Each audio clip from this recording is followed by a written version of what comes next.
Alright, welcome back to Aussie Arovos. Today we're not in the shed, we're not even in Victoria, we're in the Flinders Ranges to check out that thing.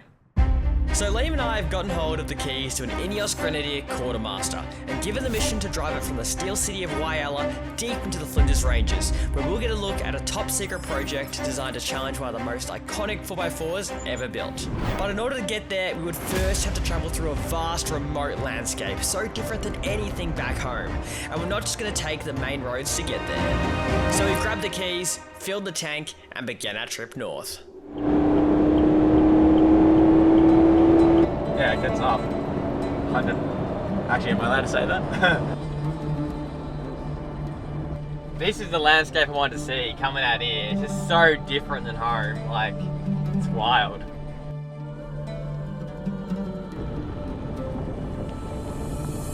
Liam's on the lookout for wildlife on this trip. He's going to be spotting. He's already seen, what are you, 2 shingleback lizards? 2 shinglebacks. Obviously a bunch of dead kangaroos. Yeah. A lot of roadkill. But I'm actually keen to see all the different wildlife out here, because it's going to be very different than, you know, what we see back at home. Yeah. So when I drive up the Flinders Ranges, we're driving a Quartermaster diesel variant, so it's got the BMW B57 engine, which is a 3-litre inline-6 twin turbo. There is also a petrol version with a single turbo.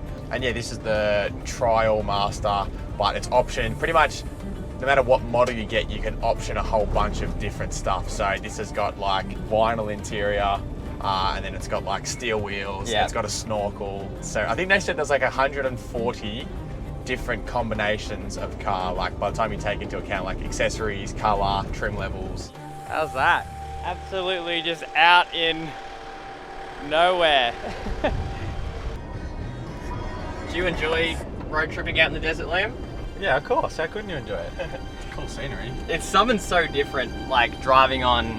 We're used to those high country trails where you're sort of in low range, going slow the entire time, but this is sort of like... You're actually covering quite a bit of distance. Yeah. But no, it's cool. It would be cool to do it in your own car, but then it's also fun doing it in someone else's car. Alright Liam, first impressions, what do we, is this the 79 killer everyone goes on about? Well, you never know, it's hard, when they're in their stock form, it's always hard to say. It's pretty much the same as the Ineos, but then it's got more on the back, well, kind of less in a sense. So we've obviously got a tub, the wheelbase is also a bit longer, I think 300mm longer. Normally, like, you know, tubs have their place, but I'm not a tub person. What I'm really excited for with this is to see what people do with the back end of it. So, you know, trays, canopies, all the accessories. I think it's going to look really cool and different, and you know, it's just a way more versatile setup, especially compared to the wagon as well. So you've been driving the car for an hour now. What's one thing you like and one thing you dislike? I'm going to say these are kind of little things. The door has like an armrest molded into it, which I don't have in the Patrol, and this is really nice. You have to see your arm here. And one thing I kind of not a huge fan of is that the speedo is off center, so it's on the center display. So you have to look. It's not so much an issue on the freeway because like you just set cruise control, but when you're around town and you're constantly like checking your speed, rather than look just straight down, you've got to look to the left, which is a bit odd. Now, obviously, Liam and I aren't car reviewers. We did do a car not that long ago. You would have seen the BYD, but we want to do cars that we actually find are interesting, and I feel like this is something interesting. Like there's so many modern dual cabs that I personally don't really care about. I just don't find them that interesting, but the Ineos has been developed, I feel like, for more of what I want to do in a 4-wheel drive, so that's why I want to check out the car. When we filled it up, the range said greater than 540 kilometers. Yeah. So we're expecting to maybe get 600 Ks out of this tank, which today alone, I think we're going to do nearly 600 Ks of driving. So we'll see how long into it to fill up. And that's the one thing, I guess, too, on the range of this thing, only having it's got a 90-litre diesel tank, which sounds like heaps, but like my 80 series got a 90-litre main tank and then a 50-litre sub tank. So it's not much. I think this said we're averaging about 12 litres per 100. Yeah. Which when we're trying, that's like at your most efficient driving. But that's where, I mean, we'll have to have a good look around the car, but with this new Quartermaster being a dual cab, hopefully there's room under there somewhere for more fuel capacity. 3,500 GVM, I'm pretty sure, from factory. Yeah. 900 kilo payload. I don't know, it's just one of those things, like, you gotta remember that the market that really heavily modifies these things for like pure off-road use isn't as large as you might think. There's a lot more people that are just buying this thing in its stock form and just sending it. Yeah. And just being like, all right, I've got the car. And this like twin locked, it's got like low range, it's already got an engine with a heap of power, it's already got an automatic transmission. You know, you probably don't need much more. But we'll see. I reckon it's just more the camping setup. It's the potential, it's the platform. Yeah. Of how you can expand it. So Liam and I have been just making our way to Flinders Ranges around the Arvos. We're trying to go the dirt path to make it there. It is quite interesting being out here. Like the landscape is just so different. How are you finding South Australia, Liam? It's very flat, but now that we're entering Flinders, it's sort of becoming a lot more mountainous. Yeah, it's cool. I mean, I've been to South Australia before, but I haven't been anywhere around here. So it's obviously a very different landscape. Yeah. But it looks very dry, but there is still trees. The river red gums. I'll be curious to see how hot it gets. I wonder if the cars will have any issues with heating. Obviously, these are designed in Europe, in a place that's usually a lot colder. Yeah, there's seat warmers in here if you go. So I wonder if we'll have any, like you can monitor like the gearbox temperature and like tyre temperatures, engine temperature and stuff. So I'll be curious to see whether like when we're off road and we like sort of pushing it a bit, if it gets hot at all. You'd also remember that this car is coil suspension front and rear, and it's a solid axle car as well. So it's got in the rear it's a 5-link suspension setup similar to what you'd find on my 80 series Elite Patrol. Oh, there you go. I mean, considering we're on 40 PSI, it wasn't too bad. Yeah, that's it. That's the other thing they said to us. They're like, we're not gonna. We asked them when we came out, like, oh yeah, we're gonna air down, obviously, and then they're like, well, actually no.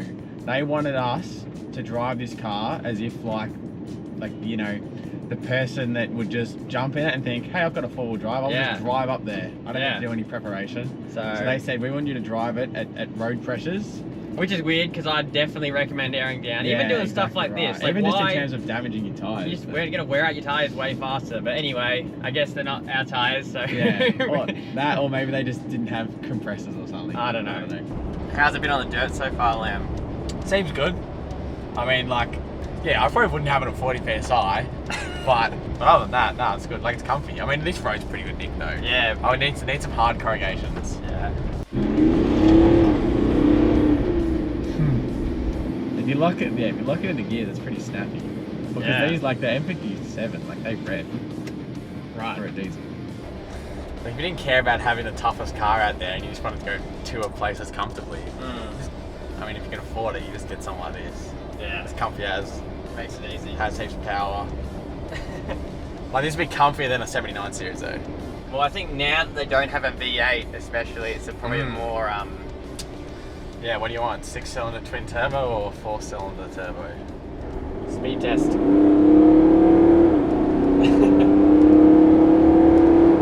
Actually sounds pretty good. What are your thoughts on the BMW engine and the gearbox? I mean, it's got plenty of power. Yeah.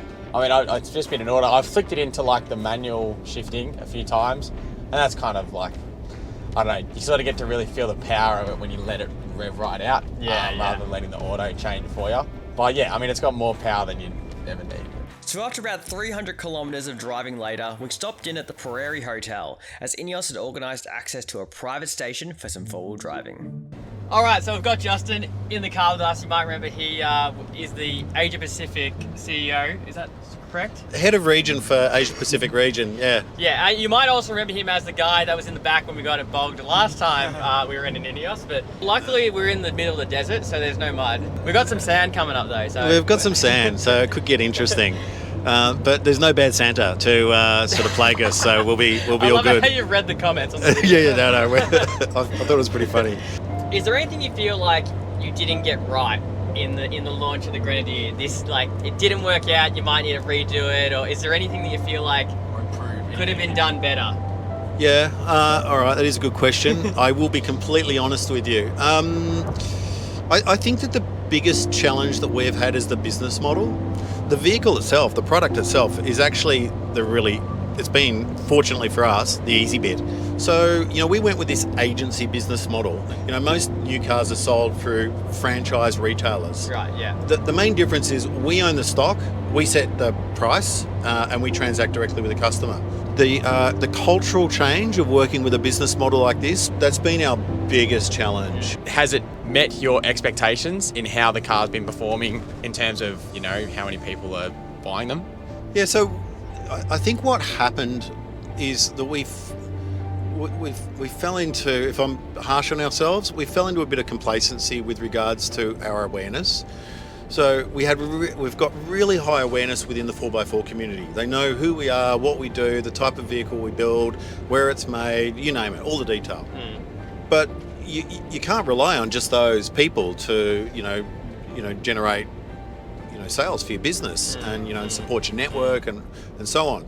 As we started filling orders, and we've come into a much tougher market in 2024, right? Everybody's Doing it harder. much harder. There's been that sort of lower demand, the economic situation. Everybody's sort of tightened their belt, you could say. Yeah. So we had to get busy really quickly to start to build up our awareness. So even though the market's tough, we've been able to buck the trend a little bit. Yeah.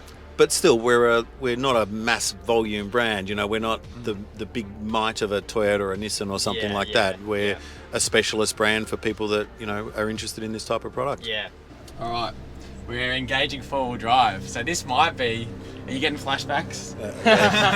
PTSD here. No, all good.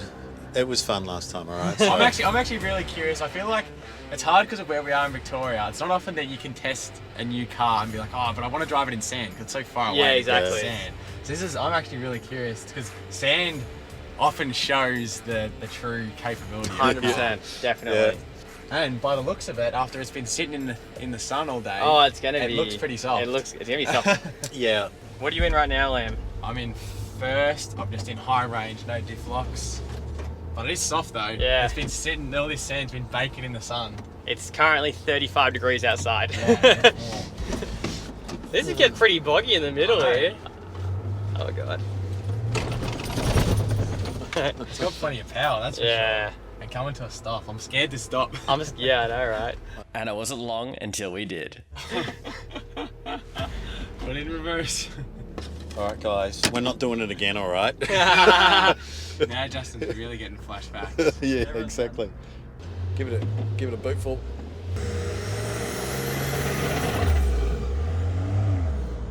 Yeah, you're over. Ah, very good. Yeah. Yeah. So, can you see where the track sort of bangs left up there? Circle round and head out to where we're sitting. We're gonna get in trouble again. No, we'll be good. That's alright. We got Don't worry. Justin. Doesn't matter as long as we Yeah. got Justin. Don't listen to them. them. Everything's okay. We're going rogue. Oh god. Panny bit in there. Got plenty of go. All right, and so that bit there, see where that's quite soft. Okay.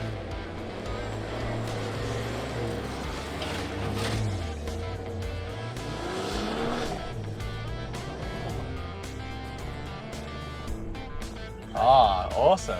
It's got so much power when you need Yes, it. hasn't it? Yeah. It just like, you sort of expect the car to bog down a bit, but it just like wants to, keep revving. It's just got so much torque down low. Yeah. Doing it easy. Oh, it does well. Especially being twin lock, it's quite capable. Like, I'd like to see like a trip out, like do With some one of pretty- our cars and one of these. Yeah, to see how I they reckon. like how this holds up. And I think honestly, like the thing that I think Justin sets this apart from my cars, the only difference is like we're obviously running the slightly bigger tires, Yeah. slightly bigger lift, so Yeah. better clearance. But if you were able to, oh look, wild goats. Well, let me just say that there's already vehicles out there on 35s. Right. Okay. Yeah. And you don't need a massive lift for them to be to accommodate right. them. Yeah. I'd love to. I mean, that's because obviously me and Liam and I want to modify your 4x4. Yeah, and just the nature of people buying these cars is they're going to want to see what they can do to them. So, Yeah, you know, exactly. it's just, you Yeah. can't, they're not everyone's going to want to just keep it stock. Well, as I mentioned before, we've got something to show you later. Okay. Maybe they're taking us to Ineos' Area 51 where they keep all the spaceships and they haven't told us about it. Yeah, it's all the top secret projects are stashed out here in the desert. corrugations now, Liam. Yeah, I know. It's soaking them up pretty well. Consider it again, 40 psi, so... Yeah. Alright, Liam, we're coming into the Flinders now, into gorge country. I've never been in any terrain like this before. This is pretty wild. Yeah, it's super different. What's this thing in front? What is that, little pottery type thing? It's like a little rock wall. Yeah, look at him coming down. Look, I See like that it. on the right? Yeah, you guys like a nature's. Oh, there's more over there. Look at him go.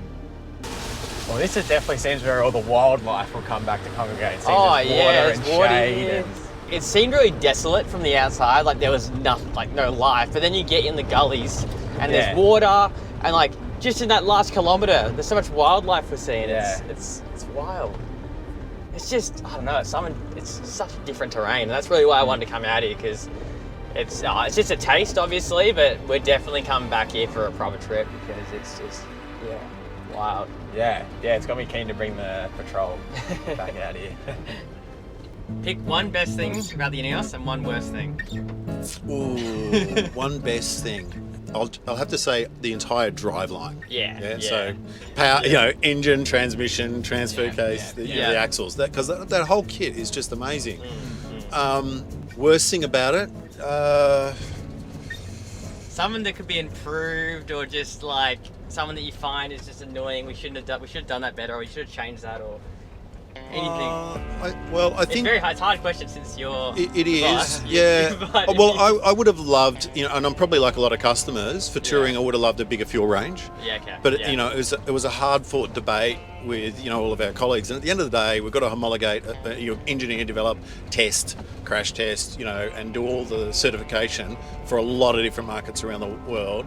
That tank is kind of as big as we could get away with it at the time, but it would be nice for it to have an extra 10, 15 litres. Yeah. Would make it just a little bit more comfortable on some of the trips you do. Yeah. But there's some really good aftermarket solutions now. Yeah. Yeah. Now, Liam and I did get shown a top secret, I guess, example of what this car could look like with things done to it. Let's just say, when it drove past, I thought it was a jacked up 79. That's literally how it looked, and then I looked closer, I'm like, oh, that's a Quartermaster. So I think like, honestly, in the stock form, I don't think it's going to be everyone's taste, the styling, but when you see them done up. Yeah, it's like when people like 79 series in their stock form, it's just a farm you don't look that spectacular, let's be honest. But when you see one cruising down the freeway and it's on like 35s and it's got a massive canopy set up and all the gear on it, that's when you're like, oh, I see the potential. Yeah, exactly. So that's what I think this needs. Yeah. Is to see the potential. Yeah. Because the platform's here for it. Like it's coil all around. Like it's a good platform to start with. People that obviously have crazy amounts of money are going to be able to do crazy amounts of things with this car. So yeah.